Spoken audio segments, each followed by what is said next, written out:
اعوذ باللہ من الشیطان اللعین الرجیم بسم اللہ الرحمن الرحیم۔ میرے واجب الاحترام مومنین و مومنات، السلام علیکم ورحمۃ اللہ وبرکاتہ۔ مومنین کرام، خداوند متعال کا جتنا شکر ادا کیا جائے وہ کم ہے کہ اس پروردگار عالم نے ہمیں نعمت کے طور پہ ماہ مبارک کے رمضان جیسا عظیم مہینہ عطا کیا۔ عظیم اور بابرکت مہینے میں ہمیں سانسیں لینے کا شرف بخشا۔ ایسا مہینہ کہ جس مہینے میں اگر ہم روزہ رکھتے ہیں تو روزے کی حالت میں ہمارا سانس لینا تسبیح کے برابر، اگر ہم اس مہینے میں روزے کی حالت میں سو جاتے ہیں تو ہمارا سونا عبادت کا درجہ پاتا ہے۔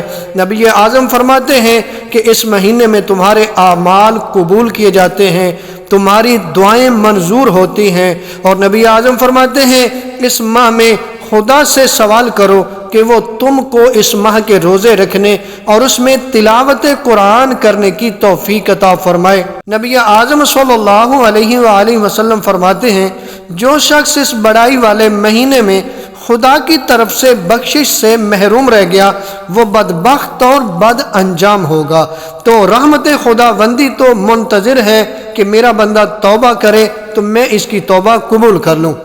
امام جعفر صادق علیہ السلام اپنے آباء و اجداد سے روایت کرتے ہیں کہ نبی اعظم صلی اللہ علیہ وآلہ وسلم نے فرمایا، جس طرح اللہ جسے چاہتا ہے اپنی مخلوق میں وسیع رزق عطا کرتا ہے، اسی طرح ہر صبح و رات کے گنہگار کے لیے رحمت خداوندی پھیلی ہوتی ہے کہ یہ توبہ کرے اور میں اسے معاف کروں، اور غروب آفتاب کے وقت دن کے گنہگار کے لیے رحمت خداوندی منتظر ہوتی ہے کہ یہ توبہ کرے اور بخشا جائے۔ چونکہ قرآن کی بہار کا مہینہ ہے اور ہماری کوشش یہ ہوتی ہے کہ ہم قرآن مجید کی سورتوں کے فضائل بیان کرتے ہیں تاکہ ہمارا دل کرے قرآن مجید سے دل لگے، قرآن مجید کی تلاوت کرنے کا دل کرے۔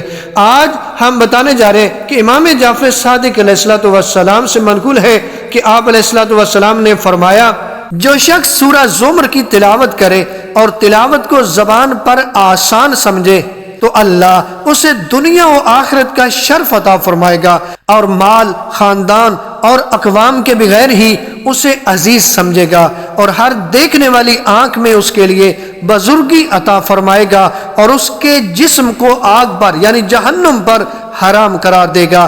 بہشت میں اس کے لیے 1000 شہر تعمیر کروائے گا، ہر شہر میں 1000 محل ہوں گے، اور محل میں 100 حوریں ہوں گی۔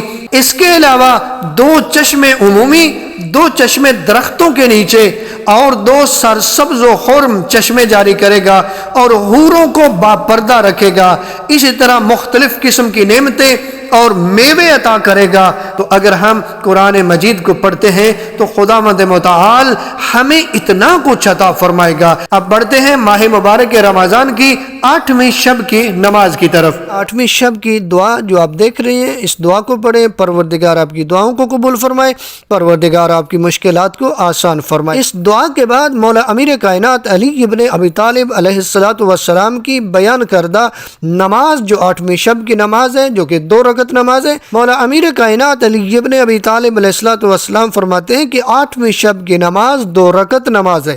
ہر رکعت میں سورہ حمد کے بعد 10 مرتبہ سورہ توحید پڑھیں، اور سلام کے بعد 100 مرتبہ سبحان اللہ کہیں۔ بعض علماء فرماتے ہیں کہ 1000 مرتبہ سبحان اللہ کہیں۔ امیر کائنات علی ابن ابی طالب علیہ السلام فرماتے ہیں جو شخص یہ نماز پڑھے گا، یعنی 2 رکعت نماز، ہر رکعت میں سورہ حمد کے بعد 10 مرتبہ سورہ توحید اور سلام کے بعد 100 مرتبہ یا 1000 مرتبہ سبحان اللہ پڑھے، تو اس کے لیے مولا امیر فرماتے ہیں جنت کے 8 دروازے کھول دیے جاتے ہیں تاکہ جس دروازے سے وہ چاہے جنت میں داخل ہو جائے۔ ماہ مبارک رمضان کے روزوں کا ثواب نبی اعظم صلی اللہ علیہ وآلہ وسلم کی بیان کردہ حدیث جس کے راوی عبداللہ ابن عباس ہیں، جنہوں نے سعید ابن جبیر کو یہ حدیث بیان فرمائی۔ نبی اعظم صلی اللہ علیہ وآلہ وسلم بیان فرماتے ہیں کہ 8ویں دن اللہ تمہیں 60,000 عابد اور 60,000 زاہد کے عمل کے مثل اجر و ثواب عطا فرمائے گا۔ سبحان اللہ۔ ماہ مبارک رمضان کے 8ویں دن کی دعا آپ دیکھ رہے ہیں، اس دعا کو پڑھیں، پروردگار آپ کی دعاؤں کو قبول فرمائے۔